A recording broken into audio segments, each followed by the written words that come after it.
알람시계 진짜 부숴버리고 지금 이 시간 가장 따끈따끈한 시사 이슈를 가장 쉽게 가장 흥미롭게 소개해드립니다. 정상근의 정상근무 이상무 정상근 기자 나오셨습니다. 어서 오세요. 네, 안녕하십니까?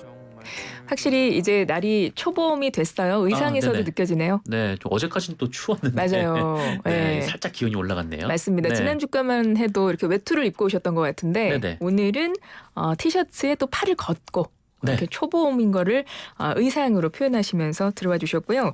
오늘도 SAT를 먼저 내드리고 또 힌트 좀 부탁드리고 이따가 선물 소개도 좀 함께 해주셨으면 좋겠어요. 네. 밖에서 문제를 들으셨을 것 같은데 제가 다시 한번 내드리겠습니다. 굿바이 판다. 2016년 3월에 시진핑 중국 국가주석이 한중 친선 부모 상징으로 판다 러바오와 아이바오를 보내왔고요. 두 판다 사이에서 2020년 7월 20일에 태어났습니다. 국내 1호 자이언트 판다. 이 친구의 이름은 무엇일까요? 아쉽게도 어제가 대중들과 만나는 마지막 날이었습니다. 처음에 197g으로 태어났는데 지금 몸무게가 제가 앞서 문제 낼 때 1000kg이라고 그랬어요. 네. 제가 내면서도 1톤? 제가 1톤이라고 생각했는데 100kg입니다. 네, 그렇죠. 100.6kg이더라고요. 찾아보니까 많이 컸죠. 그렇죠. 건강한 자이언트 판타. 이름 무엇일까요? 1번 푸바오, 2번 니하오, 3번 칭따오, 4번 정답 줄게 선물다오. 예, 힌트 좀 주세요. 네, 그 별명이 이제 푸뚠뚠 네. 푸공주라고 한다더라고요. 그리고 이분들 이 팬더를 정답을 또 말할 뻔했네요. 맞아요. 네. 좋아하는 분들이 이제 스스로를 이제 푸덕이라고 한다고 하더라고요. 그래요? 네, 푸가 참 많이 들어가죠. 네. 그러네요. 푸뚠뚠 푸공주가 별명인데요. 지금 뭐 정답들을 보내주고 계신데 후바오, 부바오, 투바오 뭐 많아요. 네. 네, 다시 한번 힌트 내드리면 푸뚠뚠 푸공주가 별명이 있습니다. 이 판다 이름은 무엇일까요? 팬클럽 이름이 푸덕이. 네, 네. 푸덕이라는 팬클럽. 굉장히 귀여운 이름이네요. 그러네요. 1번 푸바오, 2번 니하오, 3번 칭따오, 4번 정답 줄게 선물다오 중에 정답 맞춰주세요. 단문 50원, 장문 100원의 유료 문자 우물정 0945, 샵 0945로 정답 보내시면 되고요.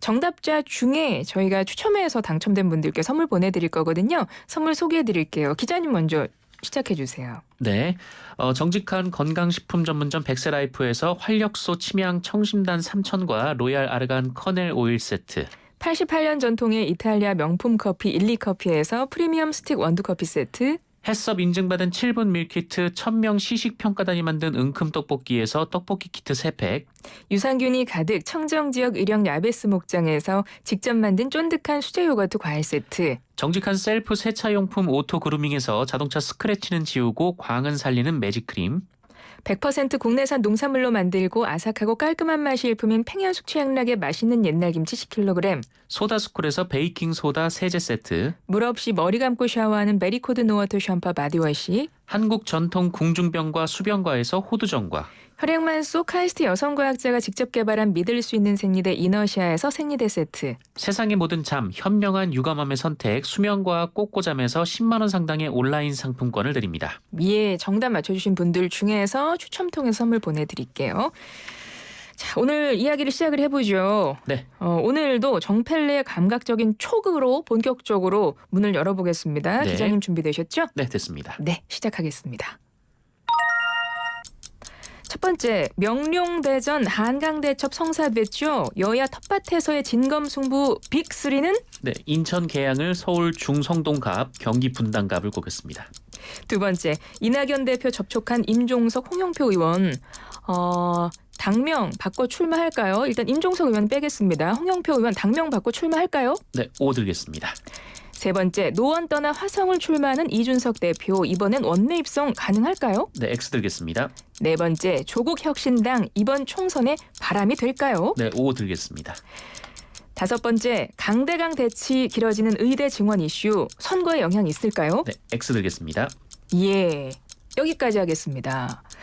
사실 저희가 이번에 임종석 전 실장 같은 경우는 오늘 네. 새벽 6시 넘어서 SNS 글을 쓰는 바람에 사실 저희가 준비한 원고랑 내용이 달랐었어요. 그죠? 아 정말 총선 앞두고는 이게 1시간 뭐 1분 사이로 뉴스가 달라져서 원래는 탈당을 시사하는 거 아니냐 이런 예측이 많았던 것 같은데 남기로 했다고 그죠? 거의 그렇게 보도가 됐죠. 그 전날 그 이낙연 새로운 미래 대표와도 뭐 이제 만났다라는 뉴스가 전해지면서 네네. 뭐 탈당이 임박했다는 뉴스가 있었는데 오늘 아침에 또 돌연 또 뉴스가 바뀌었습니다. 맞습니다. 이것도 잠시 후에 다시 한번 얘기해 볼게요. 네. 자, 첫 번째 총선이 이제 한 달이 앞으로 다가왔습니다. 여야 대진표 뭐 절반 이상이 윤곽 드러나고 있는데요. 네. 첫 번째 OX 여야 텃밭에 진검승부 믹3 일단 개항을 꼽아주셨고 네. 그리고 어디였죠?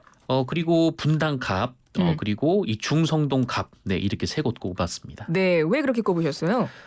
일단 그 개항을 같은 경우에는 뭐 여야의 뭐 대권 주자로 꼽히는 분들이 나온 상태이고 또 중성동갑은 또 이제 윤희숙 그 지금 이제 임종석 전 실장의 빈자리를 이제 전현희 전 국민권익위원장이 네. 공천이 됐고 또 이제 거기 임종석 실장의 대항마로 윤희숙 전 의원이 공천이 된 상황이기 때문에 두 사람의 승부가 또 이제 관심을 모으고 있고요. 또 경기 분당갑 같은 경우에도 이제 그 국민의힘의 차기 대선 주자 중에 한 명 꼽히고 있는 안철수 의원이나 또 민주당의 또 차기 대선 주자로서 가능성이 있다고 보여지는 또 이광재 전 의원이 갑자기 또 붙기 때문에 이 세 지역을 네, 격전지로 꼽았습니다. 그렇군요. 빅3 지역구 먼저 꼽아주셨고 개항을 명룡대전부터 가보겠습니다. 네. 기자님 예상대로 명룡대전 성사가 됐어요. 이건 네. 어떤 의미로 보고 계세요? 뭐 원희룡 후보도 뭐 충분히 알고 계시겠지만 개항을이 민주당 당세가 아주 강한 지역이거든요. 그러니까 지난 지방선거 때 그러니까 정권 초기였기 때문에 좀 정권에 힘을 실어줘야 된다라는 민심이 있었고 그래서 다른 지역에서 국민의힘이 대승을 거뒀음에도 이 개항구청장은 민주당이 수성에 성공을 했을 정도로 네, 민주당의 당세가 굉장히 좀 탄탄한 지역입니다. 그런 지역에 게다가 이제 민주당에서는 대권 주자인 이재명 대표가 출마를 하는데 이 원희룡 후보로서는 좀 쉽지 않은 선거임이 분명해 보이는데요. 다만 이 두 사람이 얼마 정도의 격차를 보일까, 또 누가 당선이 될까 이 부분이 굉장히 좀 관건일 것 같습니다. 과거 이재명 대표가 보궐선거에서 국회에 입성을 했을 때 이재명 후보와 윤영선 당시 국민의힘 후보 표 차이가 11%포인트 차였거든요. 네. 이 격차를 좁혀서 원희룡 후보가 한 자릿수 격차를 만들지 아니면 그것을 넘어서 이재명 대표를 이기고 이제 원내 입성을 할지 그렇게 되면은 이 총선 후에 원희룡 후보의 당내 입지가 상당히 강화될 것으로 보이고요. 반면에 오히려 격차가 더 벌어진다면 오히려 반대 상황이 될 것 같습니다. 미니 대선급으로 보는 분들이 많더라고요. 이 명룡대전은. 네. 근데 궁금한 게 이재명 대표 사실 그 전에 말을 아끼고 있었고 그러다 네네. 보니까 뭐 불출마 가능성이라던가 뭐 이런 얘기도 나왔었거든요. 근데 출마로 결심을 하게 된 가장 큰 이유는 뭐라고 보세요?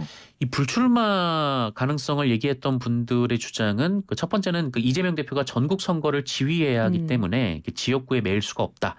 그리고 이 만약 지역구 선거 유세에 소홀하다가 이 원희룡 후보에게 추격을 허용하게 되면 치명적인 결과가 될 수 있다. 좀 이런 전등을 들었었거든요. 근데 뭐 당내 얘기를 들어보면 뭐 지역구로 이제 결국 그 개항을 출마를 결심한 이유는 굳이 피하지 않아도 크게 위험하지 않다라는 판단을 내렸던 것 같고요. 또 지역 주민들과의 약속도 있고 혹시 다른 곳으로 출마를 하거나 비례대표로 간다면 또 비례대표는 갈 수가 없죠. 지금 당이 아예 분리가 됐으니까. 또 이제 뭐 도망치지 않는다라는 인상도 좀 주고 싶었던 것 같습니다. 이번에 이재명 대표, 원희룡 전 장관과 함께 대결을 하게 된 인물이 또 이제 화제 인물이 있습니다. 유동규 전 성남도시개발공사 기획본부장. 네. 어떻게 변수가 될 가능성이 있다고 보세요? 저는 가능성이 낮다라고 보고 있습니다. 그렇군요. 네. 알겠습니다. 기자님이 꼽은 여야 텃밭 빅3 지역구 한번 보도록 하죠. 먼저 개항을 짚어봤고 그다음이 분당갑, 중성동갑 말씀을 해주셨는데 네. 이 외에도 사실은 굉장히 많은 분들이 관심 갖고 지켜보는 곳들이 굉장히 많은데 굉장히 많죠. 그중에 한강벨트라고 하는 곳 있잖아요. 네. 여기서는 어디가 가장 눈에 띕니까? 뭐 아무래도 동작을이 가장 눈에 띄죠. 뭐 지난 총선에서도 굉장히 좀 격전지 중에 한 곳이었는데 그 이곳에 이제 나경원 그 국민의힘 전 의원이 출마를 하는데 굉장히 오랫동안 이 지역에서 출마를 했고 상당히 좀 득표력을 보여주고 있다 이런 평가를 받고 있습니다. 있습니다. 반면에 민주당에서는 이전에 이제 이수진 의원이 뭐 사실상 컷오프가 되면서 새롭게 이제 류사명 전 총경이 민주당 영입 인재로 이제 전략 공천이 된 상황이거든요. 그래서 뭐 지금 뭐 당세로는 뭐 동작에서 민주당이 뭐 만만치 않다고 하지만 또 인물 경쟁력으로는 또 나경원 후보가 만만치 않다라는 평가가 있기 때문에 이 지역이 좀 상당히 눈에 띄고 있습니다. 초반에 뭐 민주당의 여전사 3인방 중에 한 명 일로 오는 거 아니냐. 그것도 네네. 많은 분들이 관심 가졌었는데. 그랬었죠. 예, 그건 성사가 안 됐고 나경원 대 류사명 전 총경 대결로 정리가 됐고 보수 텃밭이죠. 서초갑은 어때요? 지금 뭐 현역 조은희 국민의힘 의원이 뭐 이제 공천이 된 그런 상황으로 알고 있고요. 민주당에서는 이제 김경영 저 서울시 의원이 공천이 된 걸로 알고 있는데 이 지역은 뭐 서초가 아무래도 이제 국민의힘 당세가 좀 강한 지역이어서 지금 민주당으로서는 좀 어려운 싸움이 될 것 같습니다. 반면에 민주당 텃밭 노원을은 어떻습니까? 지금 민주당에서는 현역 의원이 김성환 의원이 있고 이제 국민의힘에서는 이 88년생 젊은 청년을 공천을 했는데 네네. 이 지역도 역시 노원 같은 경우에는 아무래도 민주당 당세가 강하다 보니까 이 지역은 또 반대로 또 국민의힘으로서 좀 어려운 선거가 될 것으로 예상이 되고 있습니다. 한강벨트에서는 한 요 정도 짚어보고요. 낙동강벨트도 있잖아요. 네. 여기는 뭐 중진 의원들이 많이 나오는 것 같아요. 그렇죠. 일단 그 부산과 경남의 중진 의원들이 이제 민주당 현역 의원들이 있는 지역구로 대거 좀 옮겨가면서 격전지가 여러 곳 만들어졌는데요.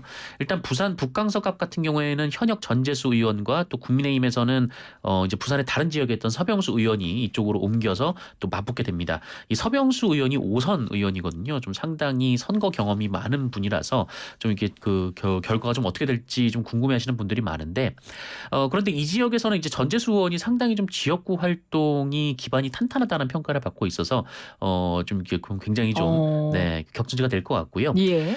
경남 양산을 같은 경우에는 이제 김두관 의원이 이곳에 이제 현역 의원으로 있는데 김태호 국민의힘 의원이 지역을 옮겨서 또 김두관 의원에게 도전장을 냈습니다. 그런데 김태호 의원이 이제 경남도지사를 했었고 또 이제 선거를 상당히 잘하는 정치인으로 알려져 있거든요. 그러다 보니까 이제 김두관 의원과 좀 상당히 좀 격렬한 좀 격돌이 있지 않을까라는 생각이 좀 들고 김해을 같은 경우에는 이제 김학력이 이제 김정호 의원이 있는 상태인데 이 조혜진 국민의힘 의원이 이 지역으로 옮겨서 도전장을 냈습니다. 다만 김해을 같은 경우에는 이전에 좀 이제 그 조혜진 의원의 이제 지역구 이동을 반대하는 목소리가 좀 있었기 때문에 조혜진 의원이 이 지역의 좀 지역 당원들을 좀 어떻게 설득하느냐 이 부분이 좀 관건일 것 같습니다. 네. 이번에 보니까 뭐 한강벨트도 그렇고요. 낙동강벨트도 그렇고 보수 정당의 불모지라고 할 수 있는 광주 전북 지역도 그렇고 보통 우리 텃밭이라는 표현 예전부터 많이 썼어요. 저도 좀 전에 썼잖아요. 보수 텃밭, 뭐 민주당 텃밭.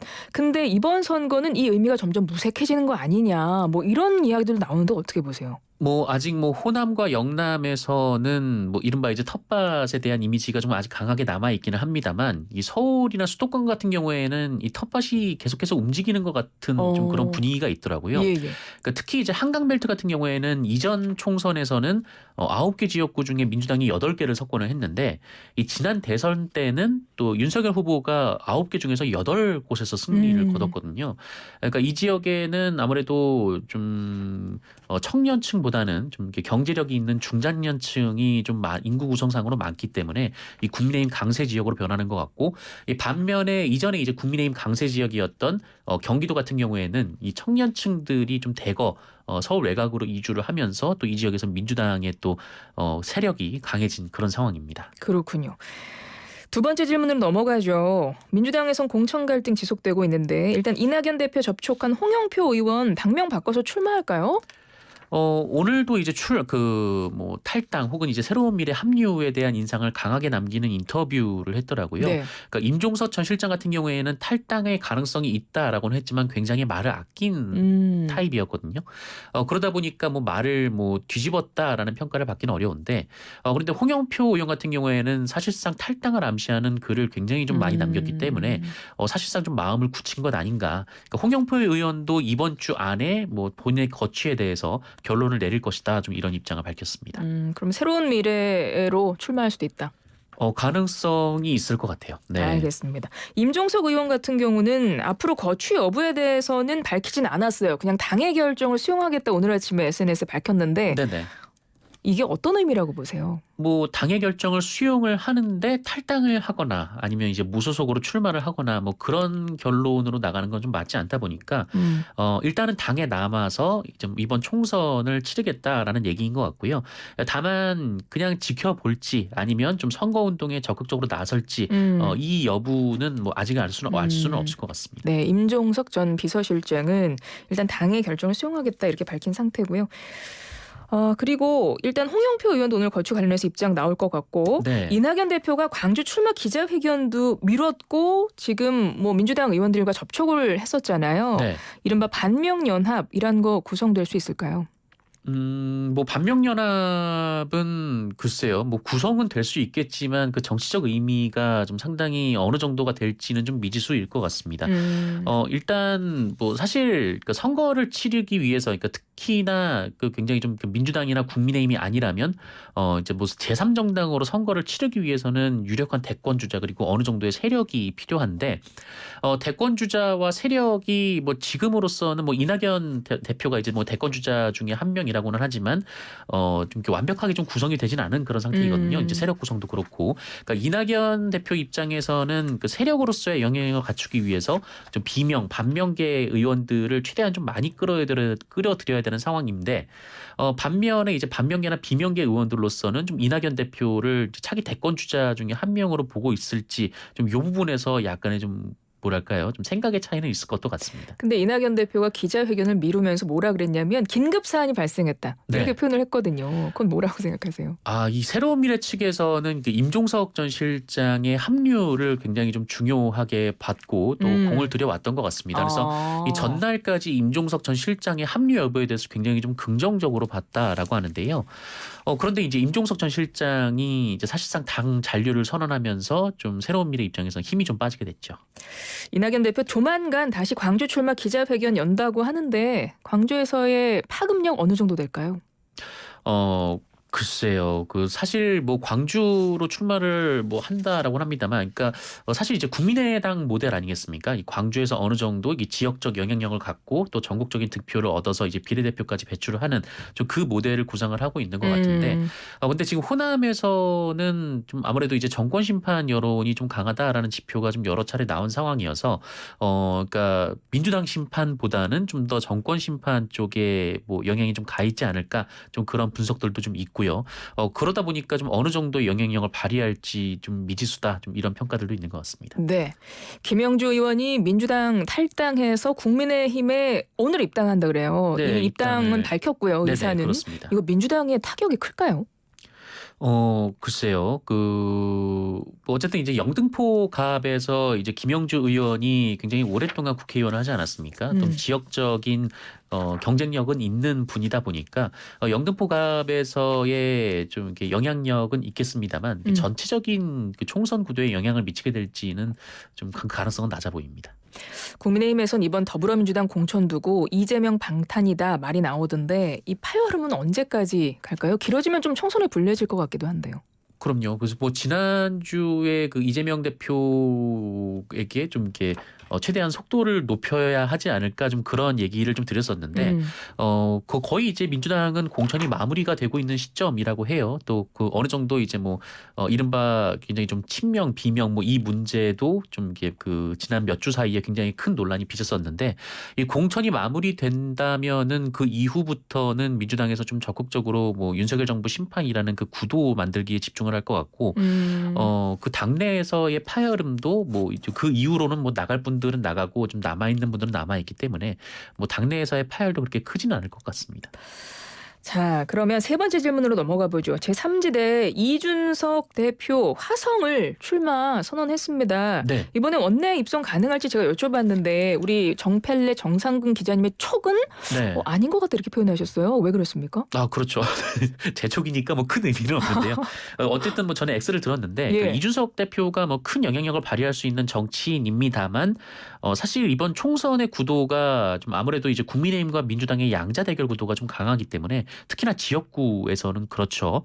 그래서 개혁신당이 지역구에서 좀 돌파구를 마련하기는 좀 쉽진 않아 보이는 게 좀 분명합니다.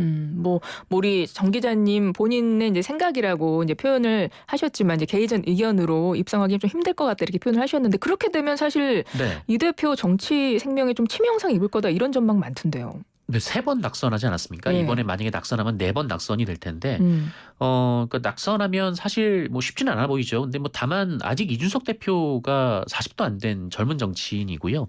또 미디어 노출도 상당한 정치인이기 때문에 뭐 앞으로도 기회는 더 있을 것 같습니다. 예. 아유, 금방 시간이 가서 한 1분 정도 남았는데요. 네.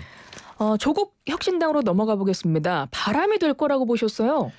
일단은 5를 들었는데요. 뭐 예. 각종 여론조사에서 좀 상당한 지지율을 보이고 있기 때문에 5를 들긴 했습니다. 근데 다만 아직은 좀 신당 창당의 컨벤션 효과가 좀 강하다라고 보고 향후 정치 행보나 뭐 영입 인사 여부에 따라서 이 지지율이 높아질 수도 낮아질 수도 있거든요. 그래서 이 지지율을 뭐 적어도 유지하는 것이 이 조국 혁신당의 제일 큰 과제일 것 같습니다. 근데 더불어민주연합, 그러니까 민주당 쪽에서는 약간 선 긋는 모양새던데 이건 어떻게 보세요? 뭐 그렇죠. 근데 사실 이제 더불어민주연합 같은 경우에는 뭐 이제 그 새진보연합과 또 진보당과 같이 선거연대를 합의를 했기 때문에 이미 합의된 상황에서 다른 정당이 지금 와서 또 끼어들 수는 없는 그런 상황이기도 하고요. 그리고 조국 전 장관과는 좀 어느 정도 계속 좀 선을 벌리는 그런 모양새인 것 같은데 이제 다만 이제 조국 신당 같은 경우에도 이제 민주당과 굳이 그러니까 반명 정당으로서의 정체성보다는 더 강하게 그러니까 민주당보다 더 파란색이라는 정체성을 내세우고 있기 때문에 좀 양측이 그 사실은 좀 선거연대에 대해서 선을 긋고 있지만 그 연대는 아니지만 연대를 한 것 같은 좀 그런 분위기로 이어질 것 같아요. 어차피 지금 뭐 이제 그 지역구에서 조국 신당이 뭐 이제 민주당과 국민의힘의 접전지에 후보를 내지는 않을 것 같고 그렇다면 이제 비례정당인 건데 이제 비례정당은 사실상 표를 나눠 갖는 좀 그런 형태이기 때문에 글쎄요, 이렇게 뭐 양측이 선거연대는 안 하지만 사실상의 선거연대 같은 그런 분위기 나올 것 같습니다. 알겠습니다. 국민의 미래 같은 경우는 오늘부터 뭐 접수한다고 하던데. 네, 그쵸? 오늘부터 접수를 한다고 하죠. 예. 네. 5번째 마지막 OS로 넘어가죠. 의대 중앙 강대강 대치 오늘부터 사법 처리 절차도 시작될 것 같고 네. 길어지면 일단 국민 타격 큰데 총선에 영향 별로 없을 거라고 하셨는데요. 30초 짧게 마무리해 주실까요? 뭐 국민들의 불편이 강해지고 좀 불안감이 높아지곤 있지만 뭐 사실 이번 선거의 구도가 좀 명징하기 때문에 뭐 네. 새로운 그 구도가 들어오지는 않을 것 같고요. 이제 다만 의료 대란으로 국민들이 상당히 좀 불편해지거나 윤석열 정부가 의사들을 설득해서 합의가 이루어진다면 그때는 정부에는 큰 도움이 될 것 같습니다. 알겠습니다. 오늘은 여기까지 듣죠. 정상근 기자의 정상근무 이상무였습니다. 오늘 고맙습니다. 네, 고맙습니다.